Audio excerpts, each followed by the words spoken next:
Welcome back. We are in the Arc Maine kitchen, and Thanksgiving is going to be here before we know it, and Friendsgiving too. All right, wait, it's already November, huh? I know. Oh boy. Nutritionist Sara Sullivan joins us right now, and you got a couple of dishes that are going to be home runs at the big Thanksgiving meal, right? Absolutely. They're also perfect just for like a little fall get together with some friends. Yes. They can be appetizers, each one of them for the big meal, or they're just also perfect for a weeknight.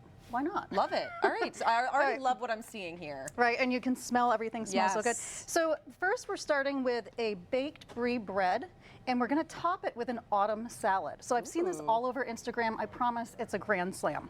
So to get started, we're first going to take a loaf of ciabatta bread and we're going to slice it in half. And I like to use the ciabatta bread because it's crispy on the outside and it's nice and soft on the inside. Delicious. But you could always use sourdough too.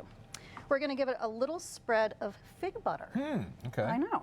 I picked this up at Trader Joe's for under $3. Oh, perfect. So very inexpensive. You could also use pumpkin butter or cranberry sauce. Yeah, delicious. Lots of options. And then we're going to slice some brie. So just take a wheel of brie. We're going to slice it into 1/4-inch slices, lay it right on there. And then we're going to bake it at 375 for about 10 minutes. Okay. Really, really simple. While this is baking, we're going to whip up our salad. So Jeff, I'm going to have you help me do this. Can I trust you? I don't know. So first we've got a big bowl of arugula. Okay. And I love to use arugula because it has a peppery bite that just plays so well with all of these flavors. But you could always use spinach too. Okay, so you're going to add to our salad, we've got some chopped walnuts and chopped pecans. I've used pumpkin seeds before, so whatever nuts you have on hand, toss it right on in there. You might have to scoop them out. And we're going to add some cranberries. I always give you the ones that get stuck, don't I? Look at that big old chunk. I know. And then, Jeff, I'm going to have you cut up one She's apple. going to have me do everything? Yeah, What's going on? I don't You have to earn the meal. Yep. You got to put in some work. All right. So we'll chop Careful. up the apple into bite-sized pieces. Careful. Okay. And while you're doing that, Katie, I'll have you make our dressing. Okay. So we've got a 1/4 cup of olive oil in the measuring cup. We're going to add 1 tablespoon of balsamic, or not balsamic, sorry, Dijon mustard. And that's really going to help to emulsify the dressing, make it nice and blend nice and well. I know that spoon's a little big for our jar. Do you have Band-Aids just in case? Right? It could get stuck. I promise use a smaller spoon and it will come out just fine. Totally fine. Totally fine. Okay, we got that in there. Okay. Next, we're going to sweeten it up with just a little bit of maple syrup, about a tablespoon. You can eyeball that. You could always use honey. And then we're going to add 2 tablespoons of apple cider vinegar. Okay, great. So if you want a little bit of a stronger flavor, you could use balsamic. So you're going to get the sweet from the syrup, the tang from the vinegar. You're doing great, Jeff.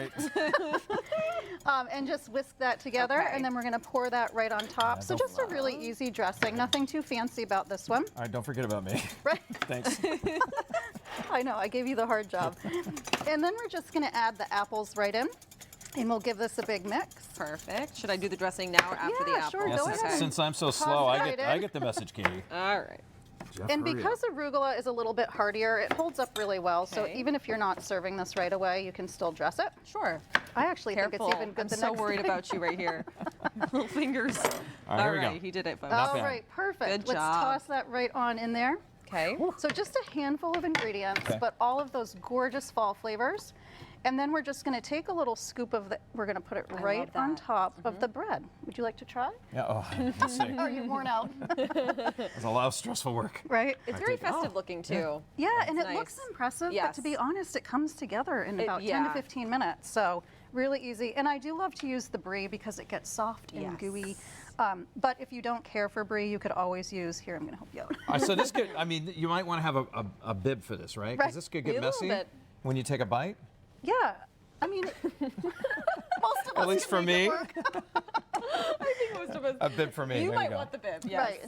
Well, that looks really nice. brie bib. Yeah, and so then what we do Okay. is we just chop it right into little pieces. Okay. And you can serve this, sorry, I got the end. You got to kind of put the salad back on top. But you can serve this as an appetizer, or I love to serve serve it alongside this roasted butternut squash really soup that nice. we'll be making Okay. next. So Okay. it pairs really well together, but it is absolutely delicious. Yum. And healthy for you, too. And healthy. When the cheese is warm, honestly, Yes. it sticks a little bit better. Yeah, I'm sure. Or maybe you just put too much celery. There you on. go. That's There what you we'll go, blame there you Jeff. go. All right, so a little easier with the soup. Yes, yes. So this is my absolute go-to. I've made a lot of butternut squash soups when I've been in with you guys, but this is one that you just cannot, well, I was going to say you can't mess up. Just give him a couple minutes, he'll think of something. I'll figure out a way to mess it So up. I see we have the butternut squash, we got Yeah. some onion and some apple as well. Yeah, 3 Nice. ingredients. You really Amazing. don't need much more. Now there is some variation that you can play around with, but you just want to get a 3-pound squash. And we're just going to chop that and put it on the baking sheet with 1 apple. The apples are so good right now. We had, Yeah. we went apple picking, so they're just, sweet and fresh. And 1 onion.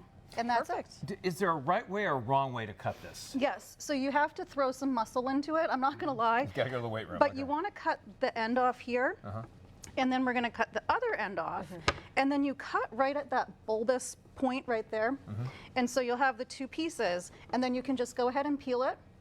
And then with the bottom, you can scoop out the seeds, and I like to save the seeds and roast them to serve as a little garnish, Oh. Perfect. if you're up for that.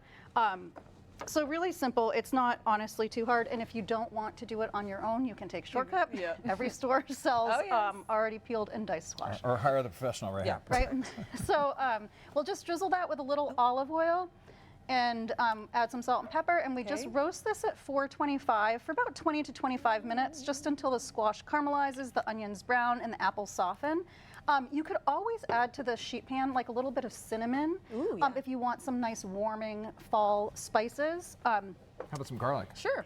Yeah, do some garlic. Why not? There you go. A Thank little you. bit of garlic. And then when it's done, we're going to pop all of it into a high-speed blender with 4 cups of vegetable broth.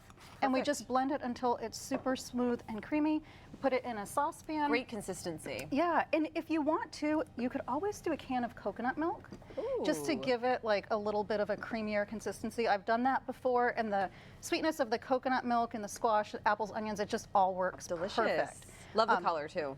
Yeah, Very fall. super nutritious. I mean, our butternut squash is high in beta carotene, great for the immune system, fabulous for your skin. So lots of health benefits in a very simple, easy soup. And how expensive would both of these be together, you think? Just ballpark. The soup you could make for under $8. Really? Easily. And Yeah. for like 4 people? Yep. Wow, really? Yeah, it makes quite a bit. And it's perfect for meal prep too, because this is a soup that does get better as it sits. So if you're going to make it, you can make a double batch. You could always freeze some too, pull it out. If you have unexpected guests. Yeah, you never know. I just like saying this ciabatta loaf. Ciabatta. Ciabatta bread. Ciabatta, Yeah. there you go. Oh, Yeah. Can't wait to dig in. Yeah. It's delicious. So we'll just serve our little bread with our soup, Amazing. and you've got a yummy fall meal. Perfect. All right. And where's the website they can go to find out some of these, of course, recipes and much, much more? SaraSullivan.com. All right, Sarah, thanks so much. We'll be right back.